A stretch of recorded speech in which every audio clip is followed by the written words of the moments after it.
Metaphor ReFantazio. What a goddamn game. It's easily one of the best RPGs of the current era between its jaw-dropping presentation, its thrilling gameplay, its enthralling story, and its impeccable cast of characters. And no character in this game exemplifies that last point better than its central villain, Luis Guiabern. What a godsend of a villain, managing to perfectly tie into the story and its themes while being a consistently conniving prick you want to strike down. Like, seriously, how did Katsura Hashino get to this point? Persona 3, as excellent as its story is, kinda sucked in the villain department. He did pick up the slack with Persona 4 having a really good villain and Persona 5 having several really good villains, yet Count Luis still outdoes them all, and I shall explain why, starting from the very first thing you see upon booting up the game. No, not the prejudice in the streets. After that. Here we go. King Hythlodius broken, on his deathbed, alone with Luis, who proceeds to taunt him and claim his kingdom will fall, before f***ing murdering him. We're not even at the title screen yet, and it's already clear to the audience that yeah, this guy's an asshole. Despite the highly corrupt Sanctus Senate believing him to be behind the king's assassination, they just refuse to prosecute him, going as far as to twist the king's cause of death. How? I mean, I know there wasn't concrete evidence, but why? Anyway, when we start the game and make it to the royal capital, we see that a lot of people support this guy, likely not knowing what he's actually done behind the scenes. A famous figure, be it a politician, artist, or other celebrity as they present themselves to the public, are usually different from how they truly are behind the scenes. They could claim to be doing a good deed for the world until you look at all the shattered skulls they're stepping over in the process. Euchronia is a kingdom of 9 tribes who all hate each other, and these eldritch abominations called humans rampage everywhere you go. We later see Luis preach to everyone that he plans to eliminate the racial barriers and the human threat, forming a meritocracy relying on strength, which everyone eats up without a second thought. It's a notorious tactic for certain politicians to say what their audience wants to hear, only to not go through with them or just do whatever the hell else they really had planned now that they were in office. Because Luis is so strong, cunning, and most importantly, popular, it's likely that the Senate didn't bother openly accusing him because of the uproar it would cause from his followers. He's already managed to evade a regicide charge through propaganda, and we're not even an hour into this 80+ hour game. The protagonist enlists in the army as an infiltration attempt, and the battalion we're in gets stationed at a border fort, which conveniently gets attacked by a human, with the protagonist and Stroll being the only survivors. During the rush back to Grand Trad, the party runs into Klinger, the captain who stationed us at that fort, who reveals that Luis himself lured the recruits there as sacrifices to exemplify the threat of the humans. He's been doing this for years to many different places, including Stroll's home village, which resulted in his family's deaths. If he knew the humans were a threat, why didn't he stop them before they took any innocent lives? I'll tell you why. To make the remaining people fear the humans more, and more importantly, to make himself look cooler for slaying them. There's also a third reason, but let's hold off on that for later. Normally, someone would want to stop a threat before it causes casualties, but this asshole actively plays with people's fears and even lives just to bolster the praise he would get from the uninformed masses for quelling the threat he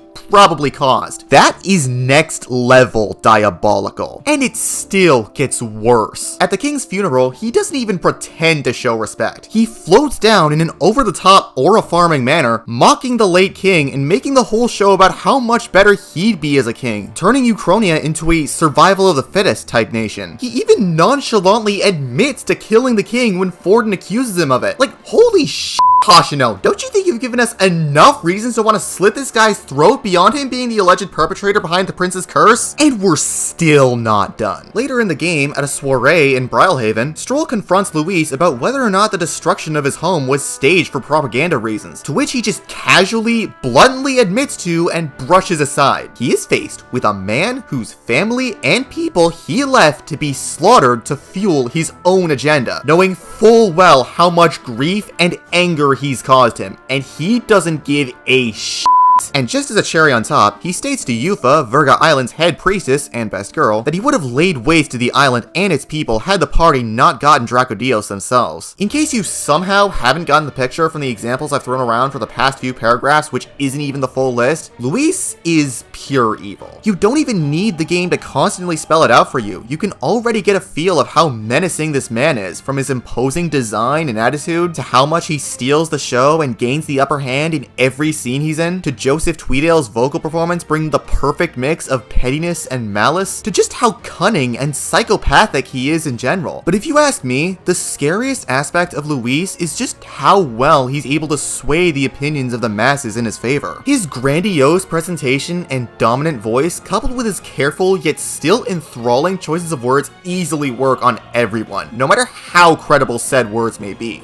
And I can believe it. Having someone so obviously malicious in the front running for ruler of a nation is bad enough, but seeing so many clueless civilians supporting them is even worse. And considering recent events, I can even buy everyone knowing that Luis murdered the king yet not giving a shit and supporting him anyway. Because if the king fell by his mighty hand, what good would any old civilian do against him? This is no more apparent than in late September, when after luring the party back to the capital for a duel, he pulls out a mysterious spell to transform the protagonist into a human, while spouting claims about your tribe, the Elda, being linked to humans, all in an act to ruin your reputation and guarantee his spot at the throne. Even though William quickly snaps out of it and returns to normal, it's too late. Everyone has turned against you, and the goodwill you've built up throughout the game is ruined. Luis's words about the prince may be mere fabrications, but that doesn't matter. In a world dominated by fear and hatred, the only word that matters is that of the man in charge. You might be thinking,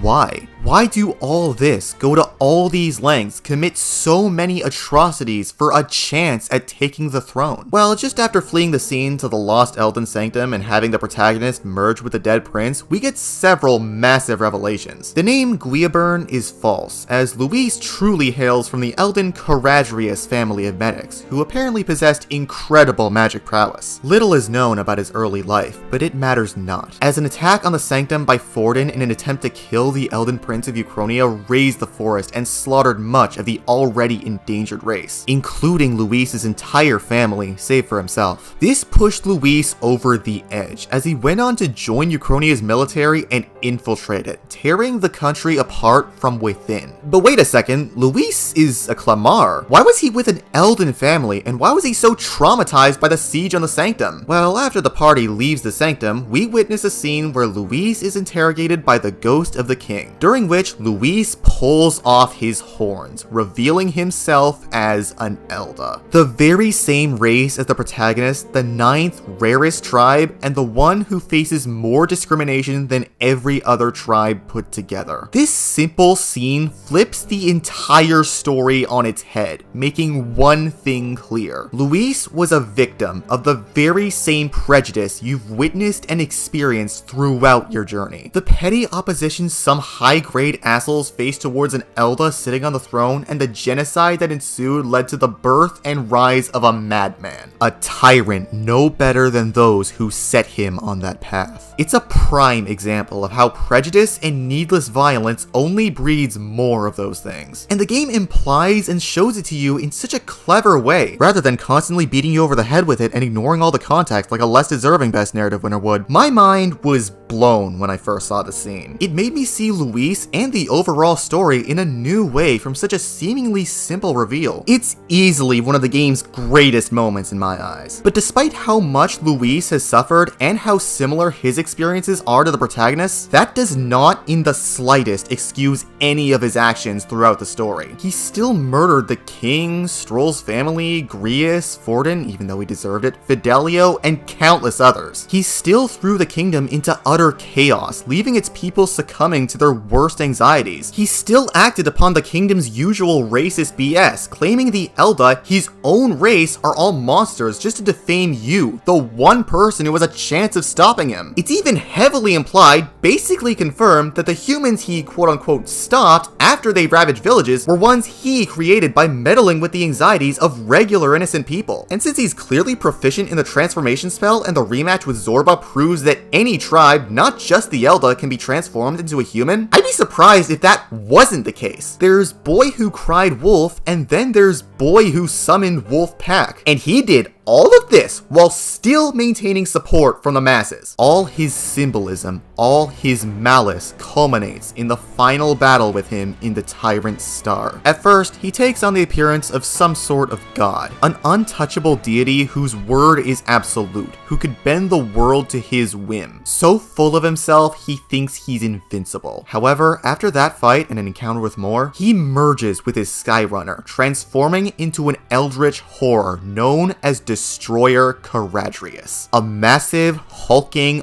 armored behemoth. Upon breaking his mask, you are met with who Luis truly is. A monster, a complete madman, one willing to throw the nation into chaos, to ruin countless lives, to sacrifice all his sanity just to cling to power, which can be said about plenty of real-world politicians ruining their countries to avoid prosecution. It's even reflected in the names of his boss themes. Phase 1 is called A World Culled, referring to the apocalyptic state he's driven Euchronia to, and Phase 2 is called King of Destruction, a perfect reflection of Luis's one true aspiration: destruction. He lost all faith in this world and wants nothing more than to drag it down with him. Luis is the kind of villain we rarely see in fiction these days. We have villains with no charisma or depth that only exist because the plot demands it, villains who get demonized for doing the right thing, and villains the story tries to manipulate you into rooting for despite them doing everything in their power to make you despise them. While simple, sympathetic, and dynamic villains can and have worked, Luis is a special case. One with believable motivations who greatly ties into the story and its themes, yet also a complete madman you want to behead as soon as possible. He's one of the key parts of what makes Metaphor so special. A demonstration of how violence and prejudice only breeds more of it, the damage unleashed when all the power goes to one's head, what happens when so many people blindly put their faith into someone who couldn't care less about them, and a brilliant foil to our hero's worldview. And as important as he is, he's just one aspect of this incredible story. Metaphor ReFantazio will go down as a classic, and Luis Guiabern is one of the key reasons for that status.